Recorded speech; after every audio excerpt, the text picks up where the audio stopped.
Standing outside almost cost me my toes and an NCO his squad. I have told this story before, but every time I think about it, I am still surprised nobody got seriously hurt.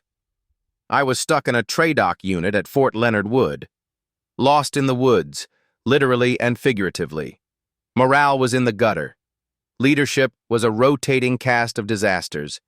DUIs, domestic issues, drills getting relieved, NCOs just waiting to disappear into the next assignment. When leadership is bad, troops follow suit, and our unit was proof. My squad was basically a platoon, over 30 guys. The platoon itself was massive, well over 100 soldiers. We barely trained. Unless we were being used to support sapper officer candidates about half the month, we were base labor.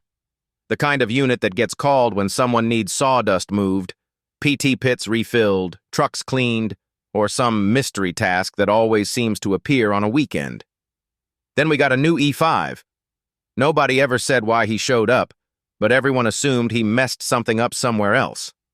He was clearly trying to rebuild his career, and his solution was volunteering us for everything. Every trash detail, every last-minute task, every miserable job he could find. Friday afternoon, around 1500, in February. Missouri cold. About 40 degrees. We had just finished another pointless task and were washing out 5-ton trucks. Half of us were soaked. I had white tape on my boots because I had frostbite in basic and again in Korea. Prior cold weather injuries that were well documented. Suddenly, our new sergeant, who we openly called Nutless to his face, calls a formation outside. We stand there wet and freezing. He announces that there is a weekend detail and he needs 4 volunteers. Nothing. Dead silent. He says no one is leaving formation until he gets bodies. Still nothing. Then he says, real casual, that it sure is cold out here. I raise my hand. He calls on me and asks if I am volunteering. I tell him no. I am pointing out the white tape on my boots and reminding him that I have prior cold weather injuries. He ignores that and repeats that once he gets 4 people, we can all go inside and warm up. So we stand there.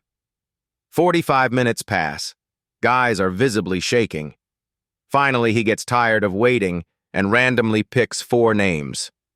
Formation breaks. I go into the motor pool and sit down to take my boots off because I cannot feel my toes anymore. When I pull my socks off, my feet are a deep, unnatural shade of blue. A newly promoted corporal walks in. He was not at the formation. He looks down and immediately asks what the hell happened to my feet. I tell him it was not me. Nutless made us stand outside soaking wet. He tells me to get to the clinic, then changes his mind and says he is taking me himself. We show up right before closing. The medics are bored and annoyed until they see my feet. I have to explain over and over that I did not do this to myself. Eventually, the doctor on duty, a major, comes in to look. It was not severe frostbite, but it was close enough to scare everyone involved. Heat packs go on, which hurt like hell, and the numbness slowly turns into pins and needles.